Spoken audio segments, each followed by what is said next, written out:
Bonjour à tous, c'est Aurélie, j'espère que vous allez bien. Aujourd'hui, on va voir comment convaincre vos proches d'arrêter de vous acheter des cadeaux matériels et surtout des cadeaux matériels inutiles parce que c'est vraiment une question que j'ai énormément, alors surtout dans les périodes de Noël, etc. Mais bon, aussi aux anniversaires, les anniversaires des enfants, etc. En tout cas, toutes les fêtes qui sont propices à l'entrée de cadeaux, des personnes qui sont un petit peu désemparées parce qu'elles n'arrivent pas à expliquer à leurs proches, ou en tout cas à faire comprendre à leurs proches qu'elles ne souhaitent pas recevoir tout un tas de cadeaux non désirés. Et du coup, j'avais vraiment envie de vous donner des astuces dans cette vidéo pour pouvoir maîtriser, on va dire, le plus possible le flux entrant de cadeaux dans votre maison. Avant de passer à la suite, si vous avez envie de faire un peu de tri chez vous, Yuri et moi, on a créé un guide pour vous aider à avancer dans votre désencombrement étape par étape, petit à petit. Vous pouvez télécharger ce guide en cliquant sur le lien qui est juste en dessous de cette vidéo. Donc c'est complètement gratuit, ça va vraiment vous permettre d'alléger votre intérieur du superflu, de vous simplifier la vie et de retrouver de la sérénité. Pour en revenir au sujet de la vidéo, la première chose que vous pouvez faire pour convaincre vos proches d'arrêter de vous offrir des cadeaux matériels inutiles, c'est de leur expliquer votre démarche, donc de leur expliquer pourquoi est-ce que vous vous intéressez au minimalisme, pourquoi est-ce que vous avez envie de réduire un petit peu votre consommation, pourquoi vous avez envie d'avoir moins de choses aussi chez vous. Vous pouvez aussi essayer de leur expliquer les impacts écologiques de la surconsommation. Des fois, on part du principe que c'est évident pour tout le monde, mais ça ne l'est pas forcément. Il y a des personnes qui ne voient pas forcément les choses de cette façon. Donc je trouve que c'est toujours intéressant de parler de notre démarche, d'expliquer les raisons de notre façon, de notre nouvelle façon de voir les choses en tout cas. Et puis je pense que ça peut amener des discussions intéressantes. Alors ça ne veut pas forcément dire qu'on sera d'accord sur tout et je pense qu'il ne faut pas le faire non plus dans cette optique-là de convaincre les autres, de voir absolument les choses comme nous. Mais je trouve que, en tout cas, pouvoir échanger à propos de nos valeurs, à propos de notre vision des choses aussi, c'est toujours intéressant et ça permet parfois de connecter avec des personnes avec lesquelles on n'aurait pas forcément pensé connecter. Donc je trouve que c'est toujours intéressant d'avoir ce genre de discussion. Ensuite, la deuxième chose que vous pouvez faire, c'est de proposer des alternatives parce que très souvent, on a l'impression que les gens ne font pas forcément les choses qu'on souhaite faire, mais en fait c'est parce qu'ils sont plus démunis qu'autre chose. Et c'est vrai que quand on veut absolument offrir quelque chose à quelqu'un mais qu'on n'a pas d'idée, que l'autre personne ne nous donne pas de nouvelles idées, eh bien on va rester un petit peu avec ce qu'on connaît et on va continuer d'offrir ce qu'on a l'habitude d'offrir. Donc c'est aussi à vous, si en tout cas vous voulez que vos proches arrêtent de vous offrir des cadeaux matériels dont vous ne voulez pas, c'est à vous de proposer des alternatives. Donc ça peut être des cadeaux matériels mais dont vous avez besoin, du coup des cadeaux matériels utiles. Donc là, il vous suffit de faire une liste peut-être des objets dont vous avez besoin sur le moment. Si vous ne voulez pas du tout d'objets matériels, ça peut aussi être des expériences, donc des cadeaux un petit peu plus immatériels comme des places de concert ou un billet pour un parc d'attractions ou pour une pièce de théâtre, etc. Ça peut aussi être des cadeaux consommables, donc des cadeaux qui se mangent, qui se boivent. Ça, c'est vraiment toujours sympa, je trouve, à recevoir et à offrir aussi. Donc ça peut être des chocolats, ça peut être de la confiture, ça peut être des pâtisseries, etc.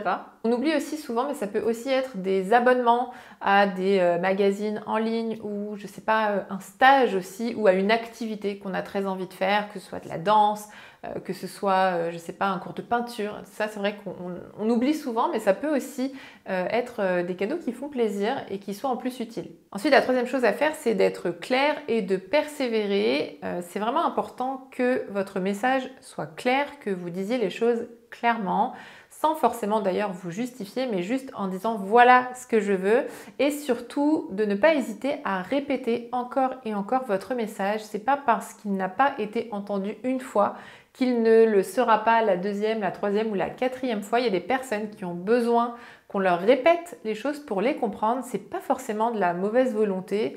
Alors, il y a peut-être des gens qui sont de mauvaise foi et qui font semblant de ne pas écouter parce qu'ils ont juste envie de faire comme ils ont toujours fait et ils n'ont pas envie de s'embêter à changer leurs habitudes.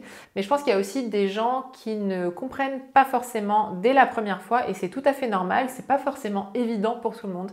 Donc, n'hésitez pas à répéter sur plusieurs supports, ça peut être par écrit, par des messages, des emails, ça peut être au téléphone, ça peut être aussi en face à face, selon ce que vous sentez qui est le mieux, en tout cas avec vos interlocuteurs. Faites preuve de patience et n'hésitez pas à persévérer.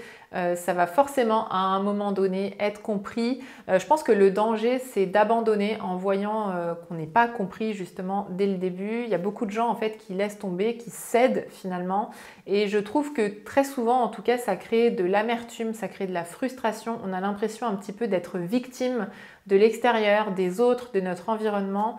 Et je pense pas que ce soit forcément très positif.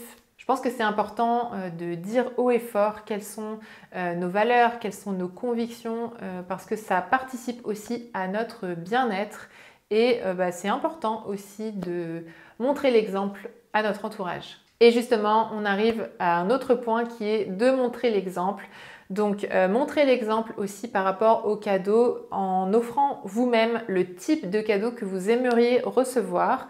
Ça donnera des idées aux autres aussi et puis ça normalisera peut-être le fait d'offrir des cadeaux un petit peu différents parce que je pense qu'on est très habitué en fait à s'offrir un certain type de cadeau et qu'en fait en voyant d'autres gens offrir d'autres types de cadeaux, eh bien ce qui n'était pas normal à un moment donné devient normal à un autre moment. Donc n'hésitez pas vous aussi à faire le type de cadeau que vous aimeriez recevoir. Donc offrez des cadeaux immatériels, offrez des cadeaux utiles aussi en demandant aux gens ce qu'ils ont envie de recevoir. Offrez peut-être de l'argent si c'est ça dont la personne a besoin. Offrez aussi peut-être des cadeaux en commun. C'est vrai que j'en ai pas forcément parlé tout à l'heure, mais le fait de faire un seul gros cadeau à plusieurs, ça permet de limiter le nombre de cadeaux. Donc c'est à vous de montrer l'exemple pour inspirer vos proches et pour faire en sorte qu'ils vous suivent dans votre démarche. Ensuite, c'est important de faire comprendre à vos proches que c'est votre choix et que ça n'a rien à voir avec eux. Parce que c'est vrai que des fois, quand on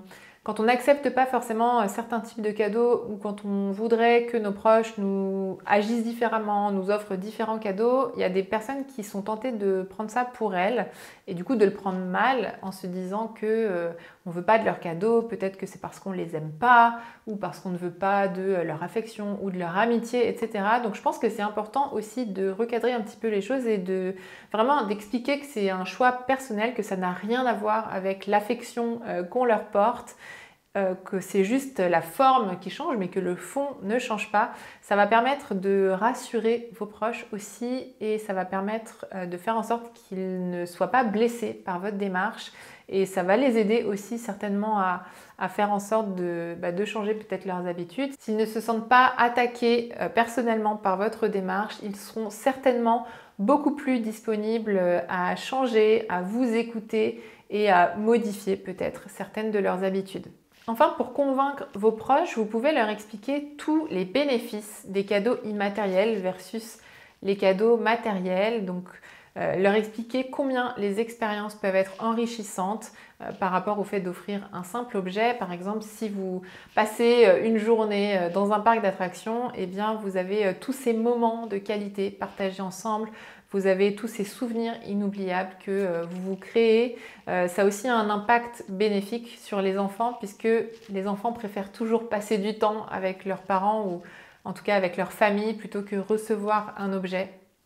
Et pour les enfants, ça permet aussi de prendre l'habitude de privilégier les expériences et peut-être de ne pas développer cette dépendance aux objets et de pouvoir avoir une consommation plus réfléchie quand ils seront adultes.